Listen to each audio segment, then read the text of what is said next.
어제 아침 북한이 쏘았습니다. 북극성 2형으로 북한이 부르는 중거리 미사일입니다. 새로운 신종 위협입니다. 그렇다면 우리도 새로운 방패가 있어야 될 것 같습니다. 북한은 잠수함에서 쏘던 SLBM을 땅 위로 옮겨 쏘았거든요. 과연 우리는 어떤 방법이 있는지 오늘 오후 5시쯤 해서 북한이 영상을 공개했습니다. 1시간 전에 나온 영상입니다. 이런 영상 어제 7시 55분 장면이죠. 네, 북극성 2형으로 부르는 모습입니다. 네, 북한이 그 화면을 공개했는데요. 잠수함 발사하듯이 수직 발사관에서 툭 솟아 올라가고 바로 점화되는. 저게 물속에서 쐈다면 처음에는 물을 뚫고 나올 때까지는 압축 공기로 이제 물을 뚫고 나올 텐데 지금은 압축 공기로 나왔죠. 불이 붙으면서 쭉 발사되는. 수면이 아니고 공기에서 발사되니까 저런 모습을 보인 겁니다. 보통 어제 아침 7시 55분에 쏘았으니까 오늘 오후 5시 하루 반 만에 공개를 한 거네요. 네. 약간 사각으로 쏘는 게 발견됐는데요. 저게 무슨 얘기인가 하면 심포급 잠수함에 원래는 수직 발사되니까 수직으로 세워야 되는데 그 각도가 안 나오니까 약간 옆에서 눕혀서 집어넣겠다는 게 보이는 거죠.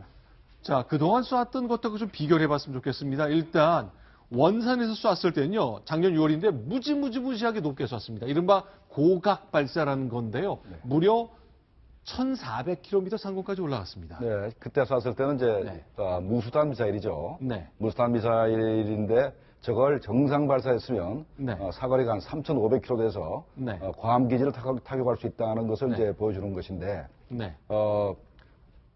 네. 저렇게 높이 쏜 이유가 있습니다. 두 가지 목적이죠. 네. 일단은 3,500km를 쐈다면 미국을 바로 자극한 거니까 그렇게 네. 할 수가 없죠. 네. 그래서 높이 쏜 것이고 네. 또 하나는 대기권 재진입 기술을 입증하려고 과시하기 위해서 이렇게 쏜 겁니다.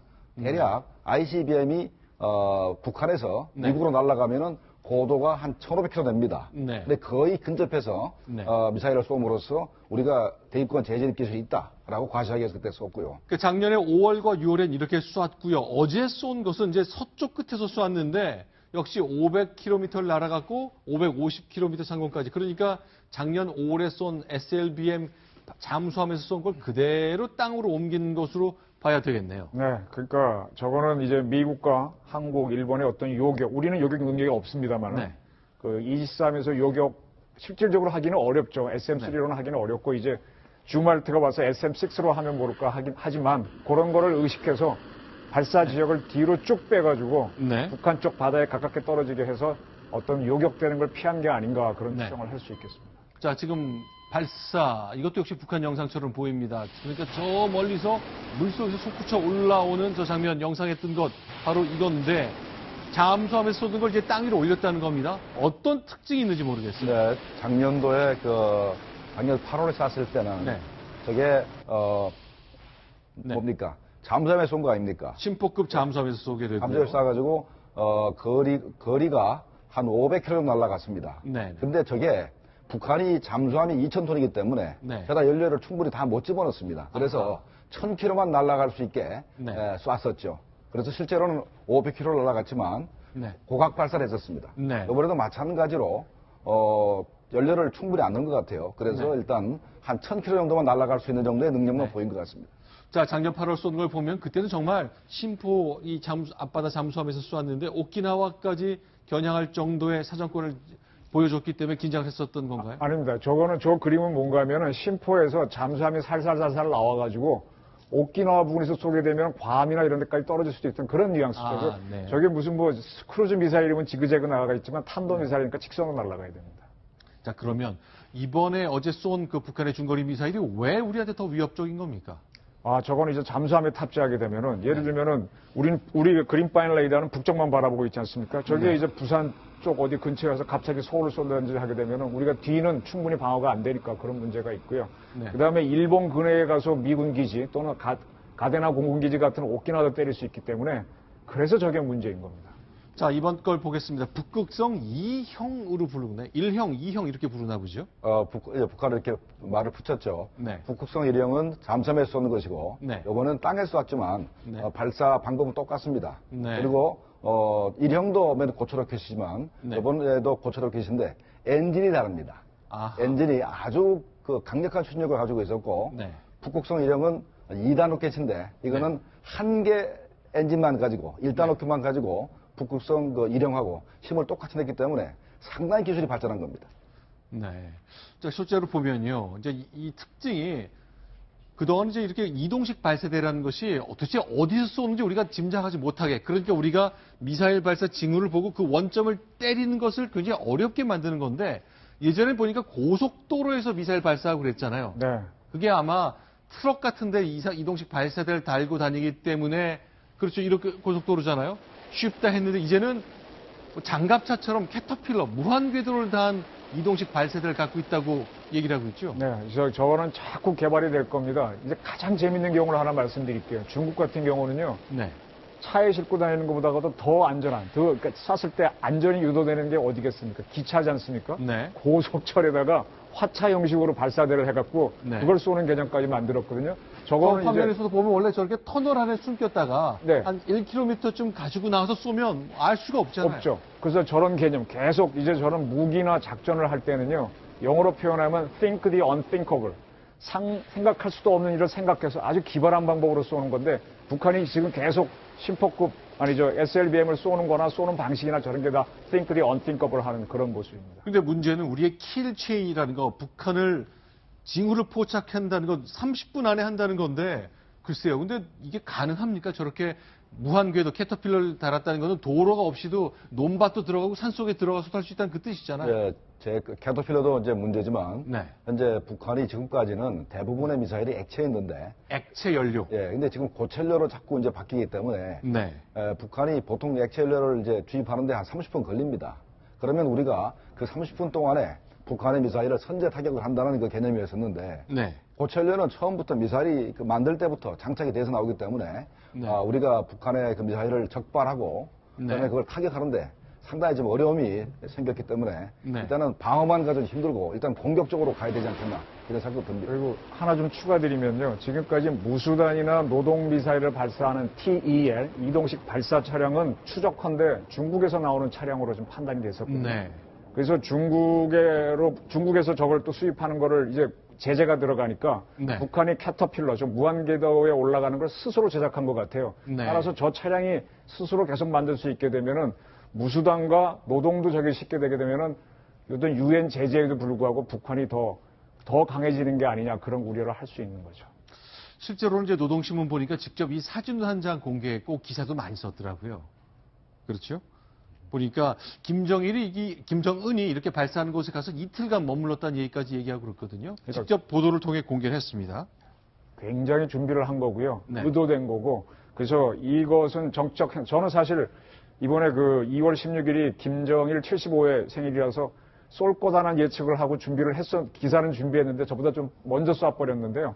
굉장히 치밀하게 준비를 했습니다. 이건 북한은 의도된, 지금 많은 사람들은 왜 이걸 쏘면은 사드 배치에 반대하는 사람들이 불리할 텐데 왜 쏘냐 의심하는데, 북한은 그 이상을 넘어선 생각을 하고 있다는 거죠. 어제 이제 문재인 대표도 왜 북한이 이렇게 도발을 할까? 지금 우리의 정치적 상황이 이렇게 도발해서 이렇게 외부적 요인으로 흔들릴 만큼 우리가 여유가 없는 상황인데 왜 이렇게 하느냐라는 의문을 가졌었거든요. 자, 어쨌건, 네. 네. 북한은 주로 이렇게 장거리 미사일을 쏘거나 핵실험하는 것은 남조선, 그러니까 대한민국을 상대로 하는 것이 아닙니다. 기본적으로 목표가 미국이기 때문에 네. 미국을 어떻게 자극해서 트럼프 정부하고 일단은 현재 핵 문제 관련해서 회담을 하려고 하는 게 기본 목적이기 때문에 요번에 사실 트럼프 행정부가 이제 등장할 때는 네. 나름대로 북한이 기대를 했었습니다. 트럼프 대통령 후보 시절에 그 양반이 김정은하고 햄버거를 먹으면서 대화할 용의가 있다라고 얘기를 한 적도 있고 했기 네. 때문에 나름대로 기대를 하면서도 네. 최근에는 매티스 네. 국방장관이나 네. 틸러슨 국무장관의 그 강경한 발언을 보니까 김정은의 기대치가 약간씩 허물어지는 그런 상태입니다. 그렇기 때문에 네. 한번 미국을 좀 자극을 해서 미국과 그래도 나름대로 회담 좀 해보고자 하는 저강도 차원의 도발이 아니겠나 이렇게 평가가 됩니다. 자, 그러니까 지금 이 장면은 이제 미일 정상회담 하면서 북한의 도발은 아주 위협적이고 우리의 우선순위에 앞쪽이 있다고 얘기한 그 직후에 이런 발사를 한 거거든요. 근데 우리는 그러면 사드로 막으면 되느냐? 그런데 사드가 필요하죠. 그러나 사드가 완벽하다고 볼 수 없는 거죠. 네, 그래서 공격이 최선의 방어입니다. 네. 그래서 북한이 지난번에 우리 브룩스 한미연합사령관도 얘기했죠. 날아오는 화살을 막는 거는 막기도 어렵고 또 쏘고 또 쏘고 하니까 화살을 쏘는 궁수를 잡아야 된다 그랬지 않습니까? 그렇죠. 그래서 저거를 KAMD나 사드로 막는 거는 저 하나하나의 미사일을 맞출 수도 있고 못 맞출 수도 있지만 네. 저 발사 차량을 하거나 차량이나 어떤 G부를 때리는 네. 킬체인을 가동하는 게 훨씬 더 효과적이라는 선제 공격 네. 타당성이 나오는 거죠. 네. 그래도 일단은 공격과 방어 능력을 다 갖춰야 되겠죠. 네. 그래서 이제 우리가 북한의 미사일을 막으려 그러면 일단 그 삼중 방어 체계를 갖추는 게 가장 이제 바람직합니다. 네, 그렇게 지금 보시는 것처럼 저렇게 낮게 날아온 거는 페이트리엇 미사일로 막고 저렇게 높게 날아온 것들은 사드로 막는다는 맞고. 이런 개념을 네. 갖고 있는 그 건데. 중간 단계는 우리 M셈이나 네. L셈으로 막고 그렇게 삼중 방어 체계를 갖추면 우리가 북한 미사일의 공격에 대해서 나름대로 우리를 방어할 수 있는 그 수준이 되니까 그때 가서는 북한의 핵미사일을 선제 공격을 해서라도 제거할 수 있는 능력이 생긴다고 할 수 있겠습니다. 그런데요, 이제 북한이 이제 그러니까 중거리 탄도 미사일을 보통은 요 정도 포물선이 아니라 아주 높게 쏘잖아요. 이런 막 고각 발사인데 이것 때문에 우리는 이제 성주에 사드를 배치할 경우에는 이렇게 요격시킬 수 있다고 봤는데 우리 국방부 출입 기자 얘기를 들어보니까 만약에 방연 같은 것에서 하늘 높이 쏴서 부산을 노린다면 너무 높게 날아와서 이렇게 뒤로 넘어가기 때문에 성주에 배치한 사드가 효과가 좀 적을 것이다. 이런 설명을 하는데 그런 논리가 맞는 겁니다. 뭐 가능할 수도 있겠죠. 아까 말한 대로 think the unthinkable. 우리 방어를 넘어서는 거를 또 북한 지도부도 고민해서 방법을 찾을 거니까 또 우린 네. 거기에 대해서 또 우리 방법을 찾아야 되겠죠. 그런 경우에는 이제 이지스함에는 SM3 같은 게 하나의 방법이 됩니다. 자, 사드를 성주에 배치를 했을 때, 북한이 전면 남침을 했을 때 미군의 증원 전력을 방어하기 위해서 배치를 한 것입니다. 성주에. 네. 그렇다는 얘기는 전방으로 사거리 200km, 네. 후방으로 100km까지 커버가 되기 때문에 네. 만약에 북한이 방연해서 550km 쏴가지고 부산을 공격해도 네. 사드가 방어가 가능한 것으로 생각이 됩니다. 네. 일단은 마하 14까지는 네. 사드가 방어가 가능하기 때문에 네. 이번에 쐈던 그 미사일이 음속 한 10배밖에 안 남았습니다. 충분히 네. 방어가 가능합니다. 자, 그럼 김정은의 생각이 굉장히 궁금합니다. 이제 트럼프 모습 보셨습니다만, 김정은이 갖고 있는 생각은 결국 미국, 제발 우리 좀 인정해달라. 우리를 합당한 파트너로, 그러니까 핵 포기하라 이런 소리 하지 말고, 미국과 북한이 핵국가끼리 당당하게 협상해서 여러 가지 얘기를 해보자. 그런 생각일 거 아니에요. 그겁니다. 그래서 그걸 계속 요구하는 거고, 그래서 그 전에 강갈루치 회담에서 제네바 합의했다는 게 우리가 큰 미스였다는 거고요. 미국도 네. 잘못한 거고, 지금 저 노선을 견지하는데 저거를 미국이 받아주면은 우리는 매우 힘들어지죠. 네. 미국이 거부를 하게 되면은 미국과 북한 또는 우리와 북한 간에 충돌이 있을 수 있습니다. 그래서 네. 하나 드리고 싶은 말씀은 로마의 전략가 베제티우스가 평화를 원하거든 전쟁에 대비하란 말을 했거든요. 네. 지금 우리가 이런 상황으로 몰리고 있다는 것을 솔직히 인정해야 할 때라고 말씀드리고 싶습니다. 네. 자, 일단 그럼 김정은은 하나하나, 그러니까 결국 미국을 향해서 날아갈 수 있는 ICBM, 대륙간 탄도미사일을 개발하는 순간 미국은 북한을 달리 봐야 되는 거잖아요. 그러니까 현재 아직까지 네.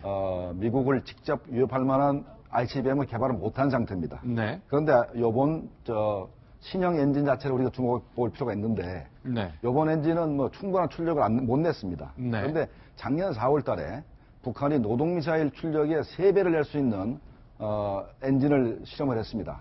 노동미사일이 70TF 힘을 내는데 80TF를 낼 수 있는 엔진을 시험을 했고 네. 요번에 북극성 2호, 네. 2형 미사일의 엔진 자체는 네. 작년도 실험했던 그 엔진의 축소판 정도 될 겁니다. 그렇기 때문에 만약에 80TF를 낼 수 있는 네. 엔진의 미사일을 만약에 KN-08이나 KN-14에 장착하게 된다면 네. 미국을 바로 타격할 수가 있을 겁니다. 자, 그러면 이제 잠수함에 하던 걸 땅 위로 옮겼다는 것, 이것이 우리한테 얼마나 위협적으로 바뀐 겁니까? 자, 이겁니다. 아까 조금 나왔는데요. 액체 연료는 주입하는데 시간이 걸리거든요. 네. 그래서 그거를 넣고 있는 동안에 우리가 발견할 여지가 있는데, 우리 왜 산에 가서 버너 킬 때 고체 연료 넣는 경우 있죠. 네. 그건 불만 탁 대면 바로 붙지 않습니까? 네. 고체 연료는 미사일에 넣어놓고 있을 수 있어요. 그래서 아무 데서나 빵 쏴버리니까 우리가 그 시간이 없는 거죠. 바로 여기서 그린파인 레이더나 사드 레이더가 들어서 바로 발견해서 사드로 맞춰버린 수밖에 없는데 네. 그러니까 우리가 사전 타격할 방법이 없는 거죠. 다시 말하면 한반도의 긴장은 더 올라갔다는 얘기입니다. 그럼 우리는 어떻게 해야 되는 겁니까? 우리한테 무슨 방법이 있는 자, 거예요? 몇 가지 방법이 있습니다. 일단은 사드를 빠른 시간에 배치를 해야 되고, 네. 그다음에 우리가 금년 1월까지 M3 미사일이 현재 개발이 완료됐습니다. 그래서 양산 체제에 들어갔거든요.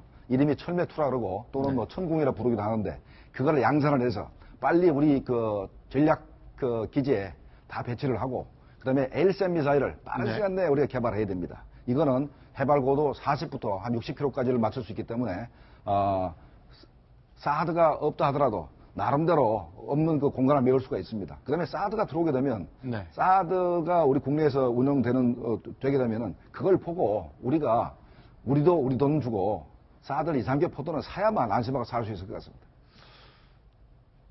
우리 이제 국내에서 이제 사드 논쟁 계속되고 있고, 이제 유력한 대선 후보들은 지금 저거 좀 맙시다. 한미 간에 약속한 거 일단 물르진 않을 테니 그대로 두었다가 언제든 대선이 끝나면 그 이후에 논의하는 게 맞다는 얘기 계속 내놓고 있거든요. 다만 한미 양국 군 당국은 합의대로 올 여름 이전에 하고 싶다는 생각을 계속 얘기하고 있기 때문에 북한의 어제 그 미사일 도발, 이것이 한미 간의 사드 논쟁 그리고 한중 간에 보이는 미묘한 긴장에 대한 그 위협 수위를 좀 높여간 것 같습니다. 여러 가지 복잡한 상황에 북한의 도발 하나 나왔습니다. 그 내용 지금까지 정리해봤습니다. 자, 이정훈 편집위원 그리고 김정봉 NSC 정보관리실장 여기는 인사를 드리겠습니다. 고맙습니다.